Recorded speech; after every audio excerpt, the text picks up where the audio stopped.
Evelyne Brochu, 4 ans après votre album Objet perdu, vous revenez avec un deuxième disque, cette fois-ci Le Danger.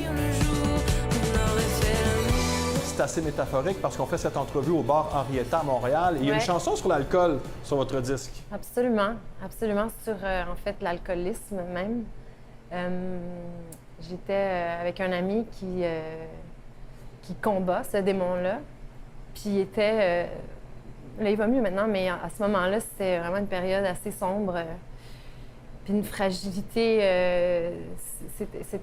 J'ai vraiment reçu cette charge-là, cette vulnérabilité-là, ce côté-là aussi brûlant, presque brûlé. Puis je suis rentrée chez moi, puis je me suis dit, j'ai juste envie qu'il dorme. Je veille sur ton cœur de plume. Je vous ai senti très émotive, là. Bien, c'est-à-dire que moi, ouais. On en connaît tous des gens qui ont ce combat-là. Je te dirai tout bas, je te raconterai, oh. On va faire des liens, Evelyne Brochu, parce que votre nouvel album est réalisé par votre ami Félix Diot. Tout a à peu près commencé avec lui, votre carrière, je parle, hein, parce que vous êtes rencontrés au Cégep Saint-Laurent, puis il y a eu un phénomène d'émulation de part et d'autre. Absolument. C'est comme si on avait grandi ensemble. C'est comme si on se lançait des Tetris, là, puis on se construisait. Fait qu'on a un langage commun puis un univers commun à cause de ça, parce que nos références sont les mêmes, nos goûts sont les mêmes. Le vent me donnera mon ciel. Il m'a coupé les cheveux, il m'a bleachés, il m'a teint rouge. On a tout fait. On a des photos. Là. On parle d'une âme sœur, là. Oui. Il y a eu une passe avec Gunsheel, une âme sœur artistique, ouais.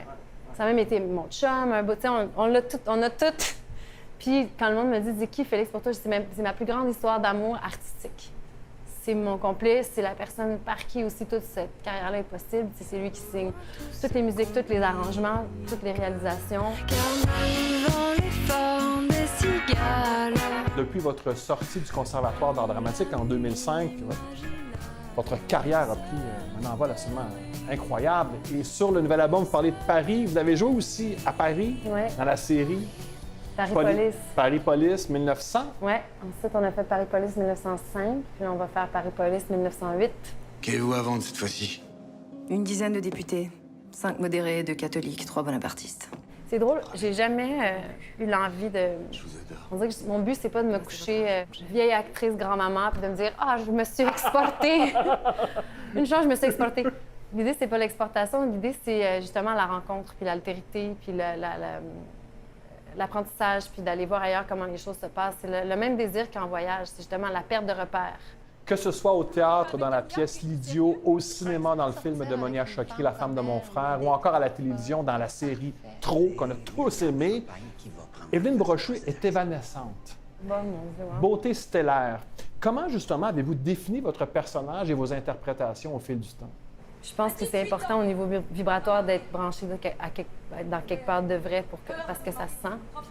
J'ai aussi Sylvie Drapeau qui a dit qu'il faut trouver les petits buzz.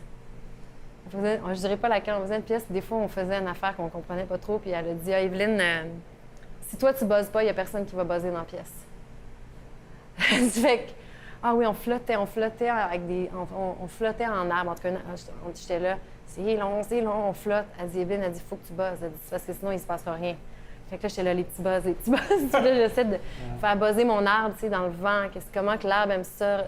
En tout cas, j'étais là, c'était tellement ça, une clé. Puis c'est non seulement une clé pour l'art dramatique, mais c'est une clé pour la vie.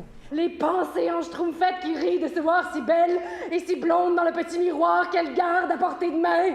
Si t'es blogué puis tu cherches les petits buzz, ça risque d'être un beau moment, une bonne journée, une belle entrevue. On avait besoin de le faire, mais ça se reproduira pas, OK? Ah non? Vous êtes en nomination dimanche pour le gala des prix Gémeaux, meilleure interprète pour la série Chouchou. Vous interprétiez une enseignante qui tombe amoureuse de son élève. Ça a dû pas être facile d'aller dans la nuance pour ce rôle-là, parce que la ligne est très mince. Oui, il fallait rester sur la ligne. On dirait que quand on fait de la fiction sur des sujets aussi sensibles, il faut penser aussi au fait qu'il y a des gens qui le vivent pour vrai. Il ne faut pas glamouriser quelque chose qui ne l'est pas. Il ne faut pas assombrir quelque chose qui a été vécu comme quelque chose de vrai et sincère par des gens aussi, mais même si ça peut être destructeur, ça peut aussi être... ça peut arriver. Il fallait être dans cette espèce de zone-là. C'est drôle, quand on parle des Gémeaux, moi, c'est mon plus grand plaisir au Gémeaux, ça va être de retrouver ma gang. Parce que ça a été une aventure artistique tellement profonde, tellement puissante, tellement joyeuse, merveilleuse, enivrante. Ça s'est comme passé trop vite, puis là, je m'ennuie d'eux autres, puis là, on va se retrouver dimanche le 17. Puis déjà ça va être une célébration en soi. Evelyne Brochu, merci beaucoup. Merci. Merci.